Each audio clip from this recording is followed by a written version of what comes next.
Hi ladies and gentlemen, welcome back to my channels, or should I say sinners. And the reason why I say that is because today we're going to be talking about sins.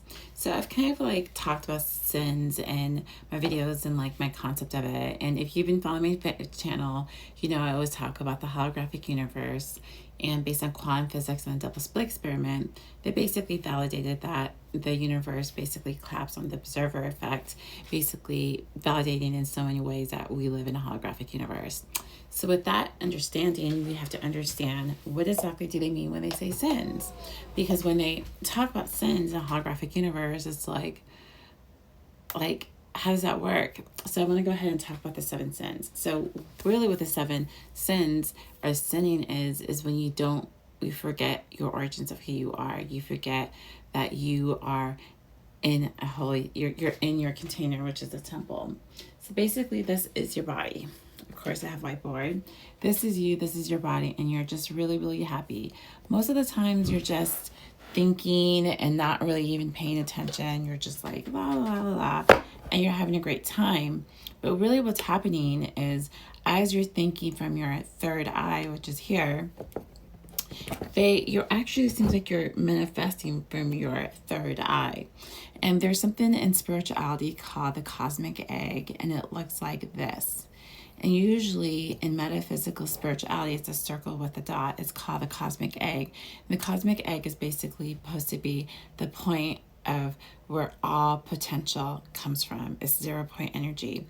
Also, they also say that this cosmic egg can also be kind of like where the Big Bang starts. So when you think of the Big Bang, it has like a point where it starts and then it kind of expands out. So they know that the Big Bang has a 0 point where it starts, but then everything just seems to be accelerating outwards.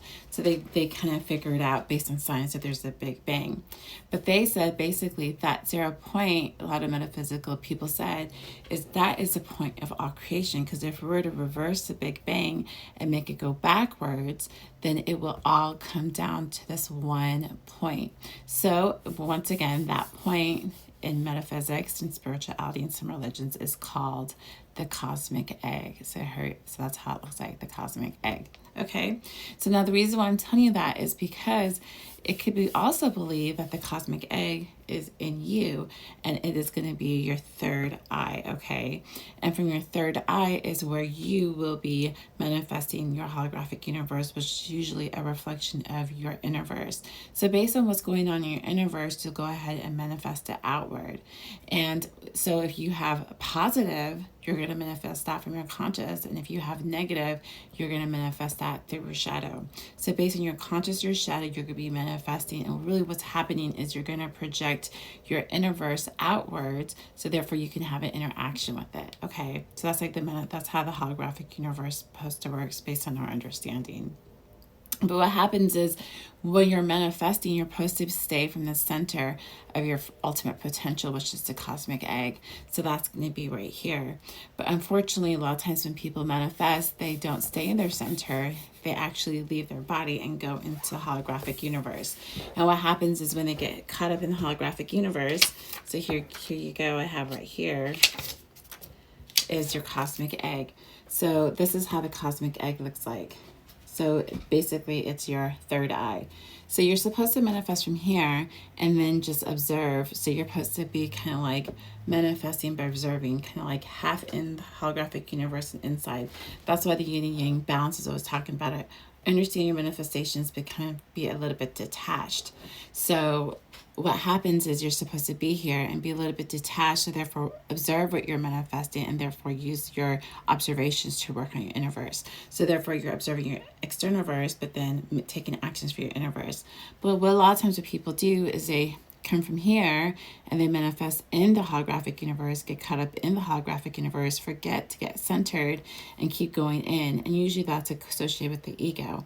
So they can go in the holographic universe, into another holographic universe, into another holographic universe. And then by the time they're in here, be like, where the heck did I come in? So in a way, if you really pay attention to it, it looks like a fractal where this is your 0 point energy and you're expanding down kind of like the Big Bang if you really think of it. So you're just 0 point energy, you're going out. So what we want to do, because it's the end of a cycle, is we want to push you back to your center. And the best way to center is just to think of a cross, because that will be your 0 point energy. So sin then in this concept is when you leave your body and go into the holographic universe and get stuck up in here. Because what happens is when you get caught up in the holographic universe, you're still manifesting, but you're manifesting not from your center. Whereas your power, you're actually manifesting in the holographic universe. So what happens is if you continuously leaving your center, you can continue creating shadow and shadow and shadow. So therefore, when you're not coming back, so what happens is as you manifest, you're creating influences in your energy field based on your chakras. So what happens is if you keep manifesting in the holographic universe, you're going to start creating like shadow. And if you don't come back to recalibrate, you're going to keep manifesting shadows. And sometimes you can even create little energy beings, right? And if you have really bad emotions, then you can create these little energy beings. And then what they'll do is then they'll start attacking you at your home base. And then you'll start feeling drained. You'll start feeling exhausted. You'll start having a bad mood. And you'll notice when other people come by you because they match your energy, they will start feeling drained. And you will notice when you hang out with these people too, because you will feel drained or bound by them. So you can always sense people's energy based if you hang out with them. Do they inspire you to make you feel better, or do they make you lose energy?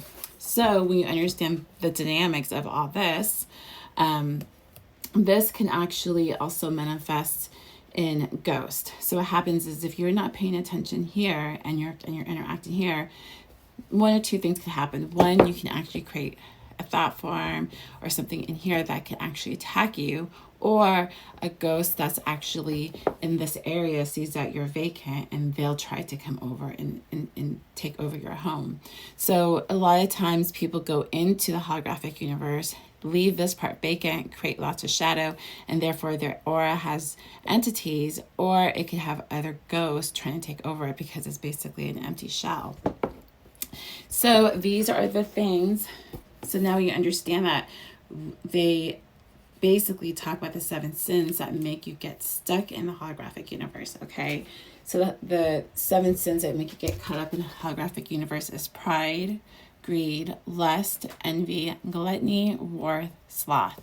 Now, pride is basically when you think that you get caught up in here, and then you think that your identity in the holographic is more powerful than this identity here. So you have a false identity that runs in the holographic universe that basically is not connected to your higher self, is basically connected to the ego that's connected to this holographic universe. That's pride.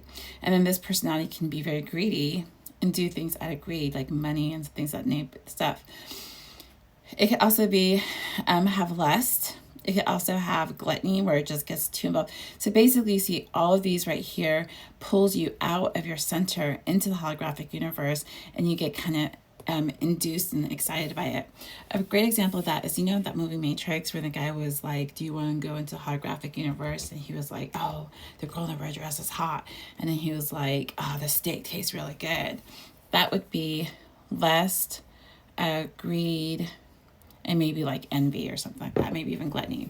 So you can see like there's people who choose to be in the holographic universe because it's much easier just to feel their ego, which is connected to one of these 7 prides, because they create a false identity, and this was feeding it instead of coming to their center here. So then this part could have all these entities with them without even realizing it. So let's go ahead and talk about those entities.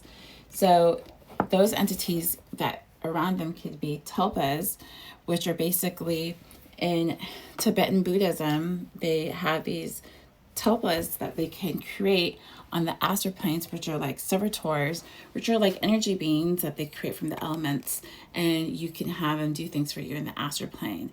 So in a way that's understanding that you have a concentrated thoughts, you can create a thought form based on your energy. It's kind of like magic, but you're using your manifestation, using your own energy field to create one of these energy beings. So that's like a tulpa or a thought form. But if you're unconsciously doing it, like this person's probably doing it, not realizing that he has trauma from the past and he's not going to a center to analyze it, but going into the holographic universe, he can accidentally create a ghost. So what happens is these thought forms can then continuously work off his whatever is pulling him into the holographic universe. There could be a thought form that can manifest in his aura, and if he's not careful, that can manifest as a ghost that could haunt him. Okay, so that's how ghost happens. And then he could also be a servitor, which we talk about. So basically, and for this part with creating ghosts, there actually was an institute in I believe it was in Canada. They made a ghost, and it was, I believe the ghost's name was Philip. So you can look it up, it's like the ghost of Philip. And in Canada, basically, there's an institute of researchers who heard about tulpas, and they all came together and made a seance. And they basically made a hypothetical guy that wasn't real, and they said that he was a 16th century gentleman. He had like blonde hair, gave him a look, a history that was all not real, but they all put their concentration into this ghost, and they were actually able to manifest it, and it was able to show up as imprints, which shows that thoughts create reality. And with enough concentration, you can actually manifest a god form, which is a form of a god that's manifested through a whole bunch of people's thoughts, a tulpa or servitor, or a ghost based on your concentration, because your energy is always going somewhere, and either you're going to transmute it and move it with alchemy, or you're going to have to interact with it on the physical. So that's my quick video. Hope you guys like it, and see me next.